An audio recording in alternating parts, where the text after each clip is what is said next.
It's the two megastars summer mashup, the awesome iPhone, on the Rockstar Metro PCS network. Get the iPhone you've always wanted for $0, so you can jam without limits.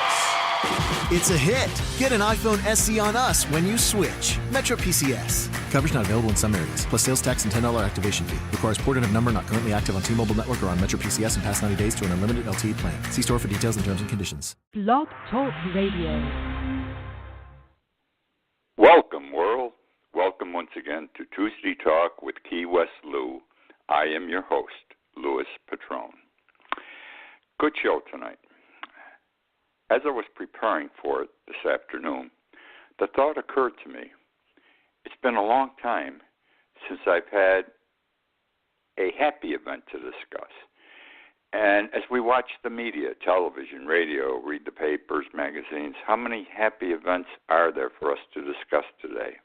We seem to be living in a time where it's one crisis after another, one problem after another, one discomfort after another.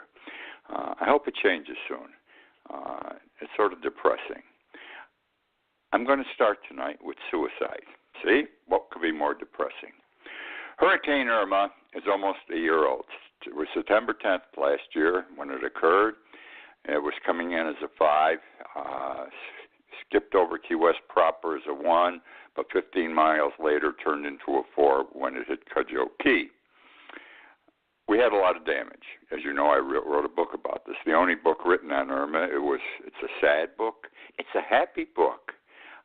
It's an interesting book. I've got a little bit of everything in there because the hurricane and the people and everyone helping each other, et cetera, et cetera. There was a little bit of everything involved. But anyhow, now we have post-Irma. It's 11 months since Irma occurred, and suicides are up in the lower Keys. That's where we are, in the lower Keys this year. Over the last 5 years, the entire Keys have averaged 21, the entire Keys, the lower Keys have averaged 21 suicides a year. 21 suicides a year. By July of this year, there have already been 20 suicides. Okay? Suicides are on track to double this year for the first time in 5 or 6 years. Now, why is this happening? Well, it's because the job of cleaning up, of helping, has not ended. We still have houses down. We still have houses sitting on somebody else's property. Many of our canals still have boats and houses floating in them upside down. People are still living in tents, do not have any cash flow, cannot, and if the insurance companies are jerking them around, et cetera, et cetera. Now, I've got to say this about Irma. I thought that the lead up to the hurricane itself, the governor of the state, Governor Scott, a man who I thought was not very good. He's a Republican, too, and I like him. I'm going to tell you now. I think he's a terrific guy. But up to this hurricane, I wasn't impressed with him. The way he handled the lead up to the hurricane, the preparation during the hurricane, and following the hurricane, terrific. Absolutely terrific. And I've got to say this, too. The federal government was there during the hurricane and afterwards. Why do we still have problems here and people feel there is no hope? Are they ever going to get out of this hole they're in? Are they ever going to live normally again? And the reason is everyone's run out of money. The federal government's out of money for this. The state's out of money. And what are you going to do? It's people helping each other down here now, but no one can depend on federal monies or state monies. And that's sad. Now, I'm not saying our government, federal and state, let us down, because this is I live in a place down here off and on for 30 years. I've seen hurricanes. This is the finest job I've ever seen government do for a hurricane, and it was a major hurricane. Society, government learns with each hurricane, but we still have not learned enough. There comes a time, what do you do when you run out of money? How do you help the people who still need help? We've got to figure that part out. Yesterday, as far as I'm concerned, was a moment of insanity, and it involves Attorney General Sessions. You know, that pipsqueak. I call him a pipsqueak. He is a pipsqueak. He's probably got cotton for balls, I got to say it that way. He announced yesterday that the Attorney General, the Department of Justice, was establishing a religious liberty task force, a religious liberty task force. It was going to be a new unit of attorneys, etc., within the Attorney General's office, within the Department of Justice, to implement religious liberty legal guidance. I got to use those words, religious liberty legal guidance, that was recommended last year by President Trump. You see, as Sessions said yesterday, the president and they're sad because they feel freedom to practice religion is under attack in this country, under attack, quote, unquote. He said, Sessions yesterday, a dangerous movement, real, now challenges and is eroding our great tradition of religious freedom. Somebody's sick here, I got to tell you. They put together an organization of men in authority, okay, to make sure we practice religion properly in this country. What do they use as examples justifying it? Remember the nuns, the little sisters or whatever? And after all, the contraceptives were being provided to some of the lay female employees of the religious group, and they thought this was wrong, and they had to get rid of the United States Supreme Court to make sure that didn't happen anymore. That's a dangerous thing, that something that's being done all over the country, this religious group says it's against my freedom. Fine. They went to the court ruled in their favor, no argument. Here's what bothers him and Donald Trump also. United States senators, okay, who asked judicial and executive branch nominees about dogma, about religion. Understand, all nominees to the Supreme Court, all nominees to the Circuit Court of Appeals, all nominees to the executive branch must be approved by a committee and then the full seating of the United States Senate. It is called under the Constitution advice and consent. Well, of course these senators are going to question, especially the judicial nominees, about their religious beliefs. Religion's before the Supreme Court of the United States all the time now. And which brings me to the next thing. Remember the Colorado baker who didn't want to bake or cook a special cake for the marriage of a same-sex couple? That's a religious issue. You've got to question these fellows, these nominees, whether they're male or female, because once you put someone on the Supreme Court, they're there for life. And when you start putting people in their 40s and 50s on, they got 30 years to sit on that bench, and they control the law of this land finally for all that time. But we got to take care of these people because these people are bad people. The Trump administration is actively seeking to accommodate people of faith. That's what Sessions said. The Trump administration is actually seeking to accommodate people of faith. Now, this is the people of faith are the evangelicals. They're the ones who support Trump. And he's sucking up to them. He wants to do what's right. He's got to keep his nose out of religion.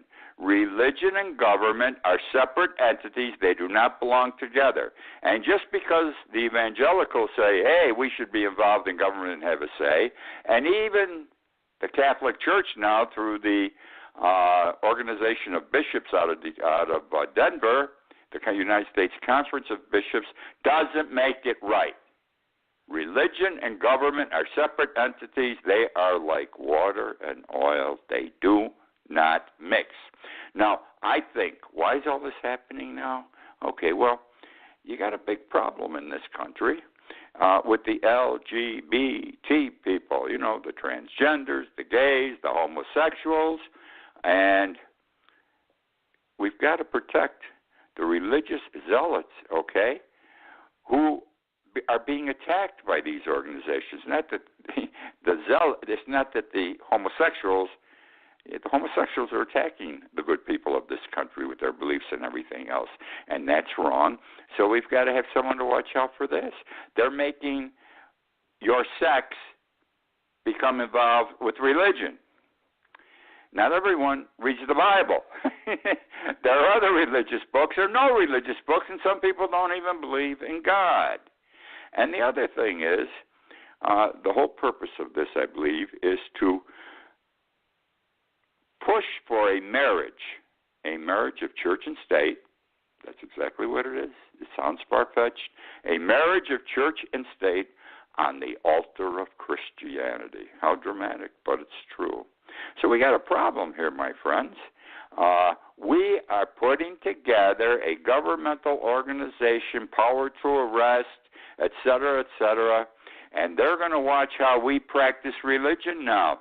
Because if your religion, your religious thoughts are not the same as the Trump administration's, the evangelicals, well, they're going to do something to you, or to me perhaps.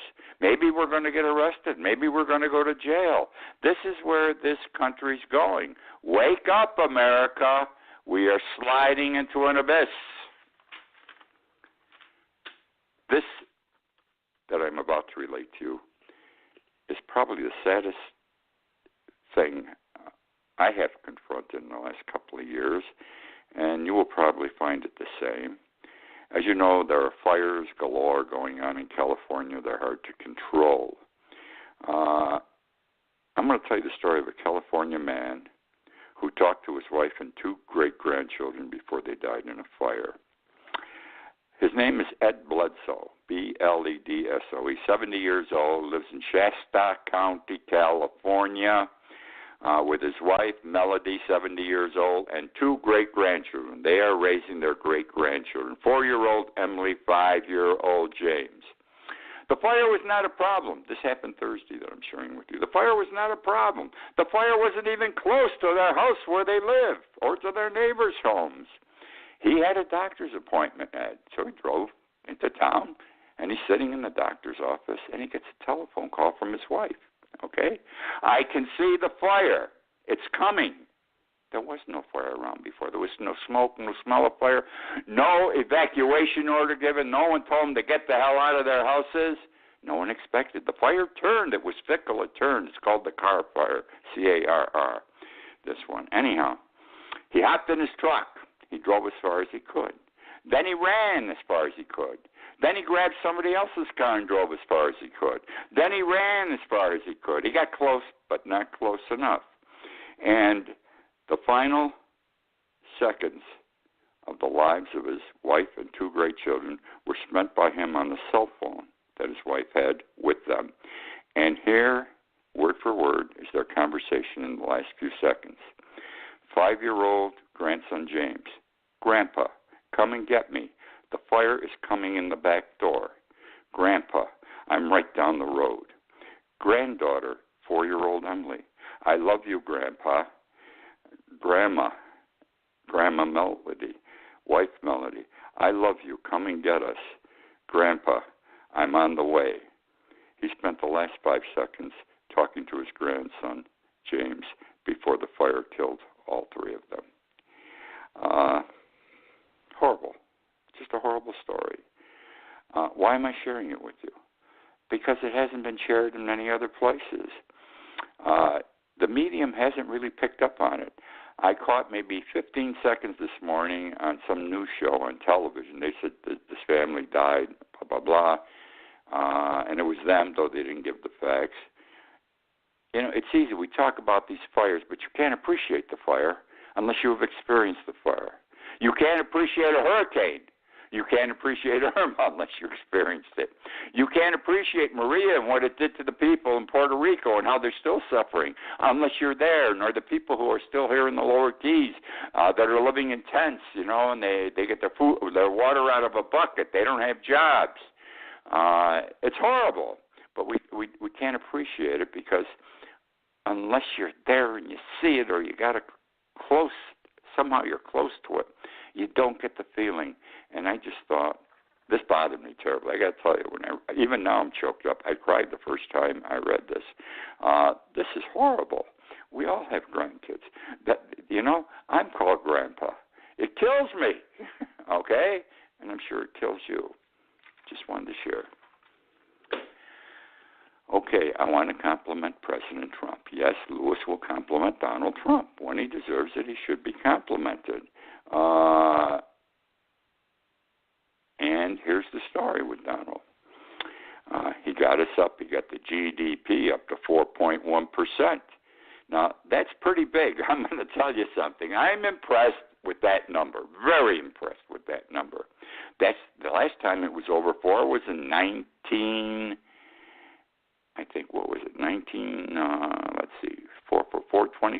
2014, I believe was the last time.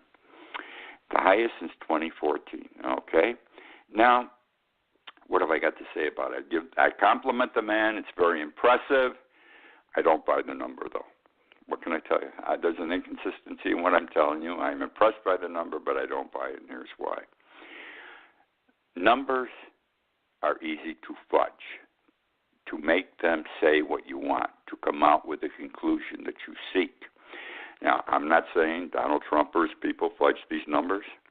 I'll tell you this. I believe every president in the modern era, down to Roosevelt, fudged these numbers to make them look good. Now, they can't fudge them that much. I'm sure Trump's numbers were good, but they may be a couple of points higher than they should be. I don't know whether they're legitimate or not. That's all I can tell you. Also, I doubt we're going to see another 4 the rest of this year. This is a second quarter figure. By the quarters, they come out with these GDP numbers, because this quarter really has not yet felt, the recent quarter that came out 4.1, the effect of the tariff wars. These tariff wars are going to have a hell of an impact on our economy. They're going to bring destruction on our economy, not only ours, but the rest of the world.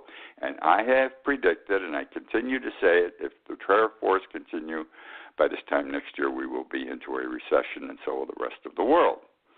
Now, that being said, our president also said when the GDP was announced at 4.1, 3.7 million new jobs in the last year, the greatest ever. Well, let me make, that's an impressive number again, but let me make a slight correction, because he has a way of exaggerating and doesn't quite tell the truth all the time. The number is misleading. You have to, he's been in office 19 months. The 3.7 million is not for the last year, it's for 19 months. Now you say, I'm nitpicking, I am, but follow me and you won't think I am. He has created 3.7 million new jobs since he took office in 19 months. Excellent, but not the biggest ever. Because if you take the 19 months before he took office, 4.3 million new jobs were added. And so be it. Now, this situation with the children, children taken from parents, don't know where, over 1,000 kids are out there and we don't know where their parents are? How are you going to bring them back together? I don't understand how this happened. I mean, our government is a bureaucracy. They're pencil pushers. They're numbers people, as I just indicated. Someone had to keep accurate records when you separated these people. And they didn't, and their judge is trying to put it together. He's got a hell of a job. Anyhow, let me tell you about a 15-year-old girl from Honduras. Homestead, Florida is just beyond the northern end of the Florida Keys. The Florida Keys run from Key Largo on the north to Key West on the south. The next major city, if you can call that, but it's not really a major city, is Homestead. After you go through Key Largo heading towards Miami, Homestead's the largest community between Miami and Key Largo, okay? And in Homestead, they have the Homestead Shelter for Unaccompanied Children. The Homestead Shelter for Unaccompanied Children. It's a detention center for the children of immigrants that they don't know where the hell they got to go, okay? Who they belong to. A 15-year-old Honduran girl got away. She escaped. Sounds like they're escaping from a concentration camp. They escaped. And she escaped. She ran 5 miles down the streets of Homestead.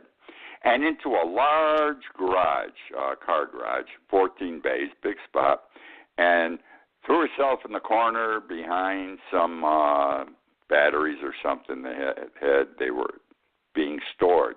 And she cried, and she cried, and she cried, and she cried. The owner came over of the garage. He tried talking to her. Everyone was nice to her. There's a huge crowd, you have to understand. People are talking to her. Everyone is very nice to her. All she knows is, don't let them take me. Don't send me back. I can't take it. I don't want to go back. She was in obvious fear. She ended up begging these people. This is how it was reported. She was begging not to be taken back. The garage owner, what the hell do you do? He did the right thing. He called the police. The police came. What are they going to do?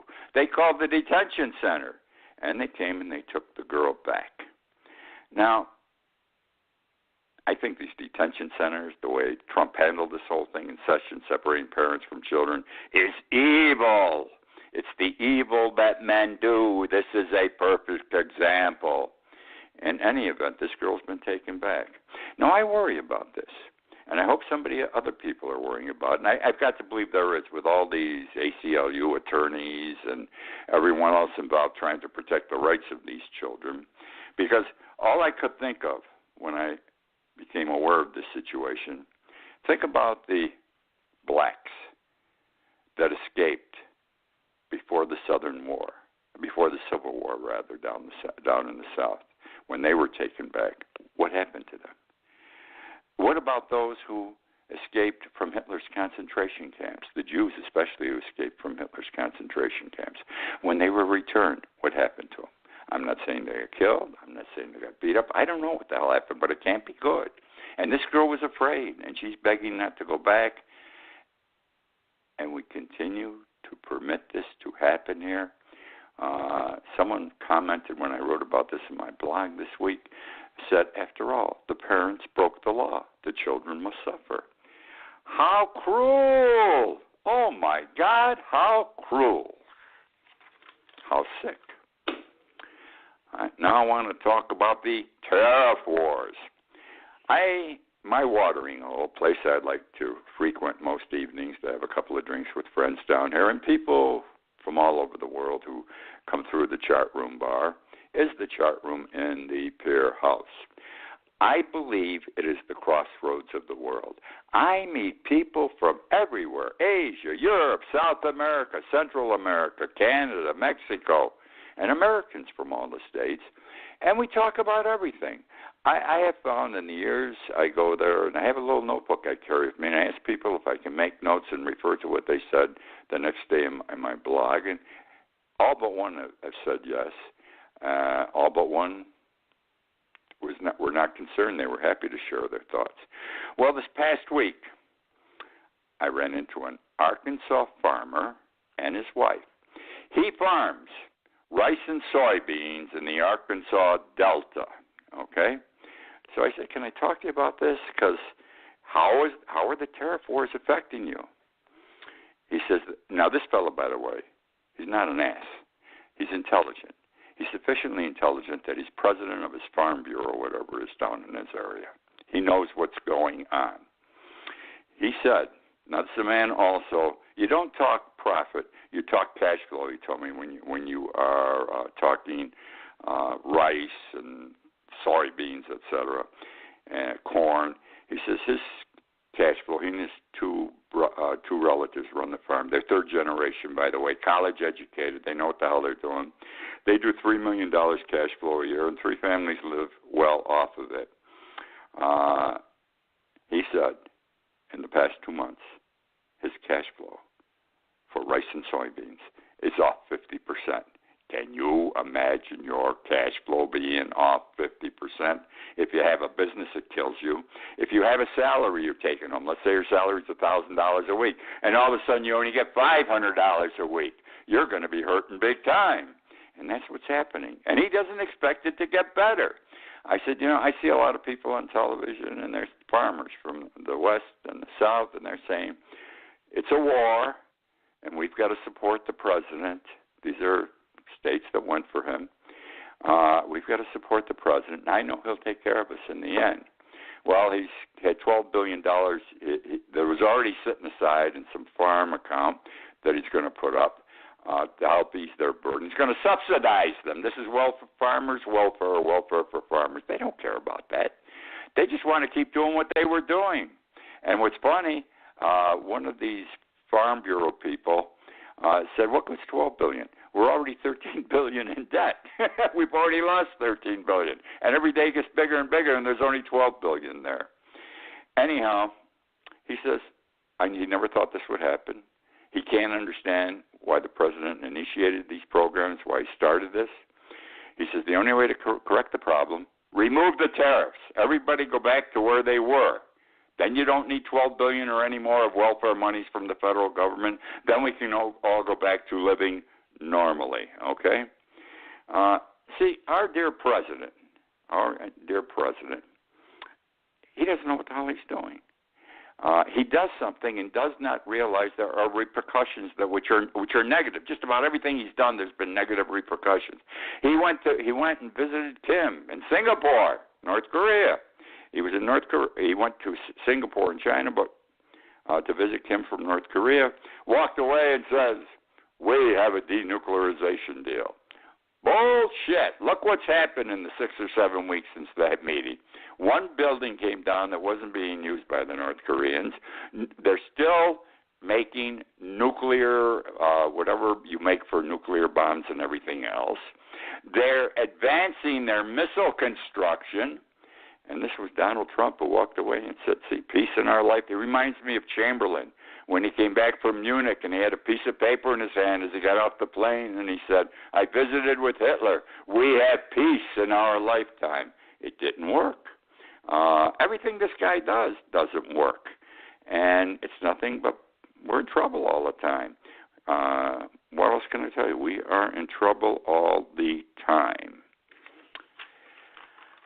Want to talk about inflation. Trump's worried we're going to have some inflation, so is the Federal Reserve, so they're going to up interest rates a bit to control it. He says he doesn't like it. The only problem is he doesn't like it as a businessman. He has no understanding of how inflation has to be controlled, otherwise it destroys a nation. Now, I just advise that, and I put it on the side, but I want to tell you about real inflation. Venezuela and its President Maduro. I have been following Maduro in Venezuela for almost 6 years since he took office for the first time. He has totally destroyed this nation. They've been out of food I don't know how long. They ate their pets. They ate this grass off of the ground. They went into the zoos and killed and ate the animals. The babies and families have been trained to eat every other day, to skip meals for one whole day. There's not enough food, and there's no money. Things are terrible. And I've said this before, and I say it now, why these people have not revolted, I do not understand. They protest in the streets to the thousands, but they never go to take this guy down because he's screwing them first class. Anyhow, let's talk about inflation. Up until Venezuela's time in Maduro, the highest inflation in the world was during the Weimar Republic in Germany. This is about the time Hitler started growing and taking over. And at that time, this is what gave, by the way, Hitler the opportunity to take over Germany. Inflation was 29,500%. Wow.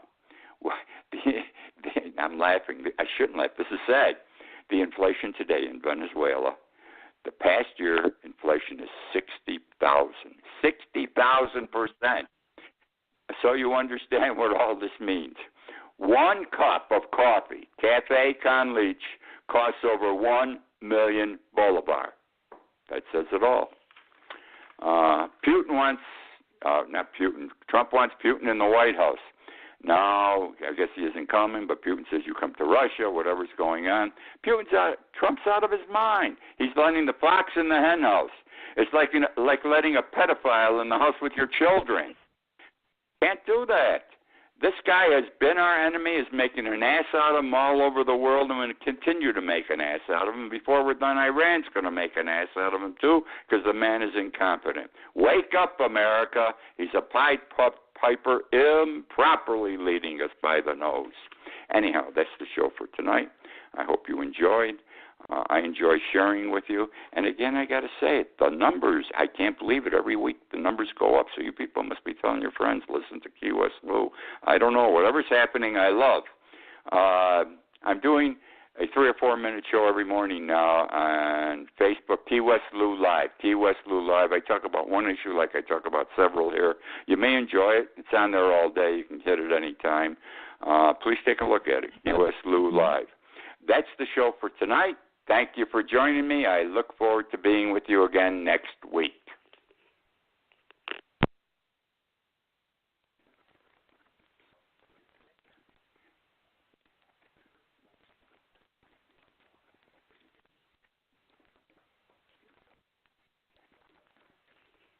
The Starlight Lounge presents An Evening with the Progressive Box. Oh, what a great audience.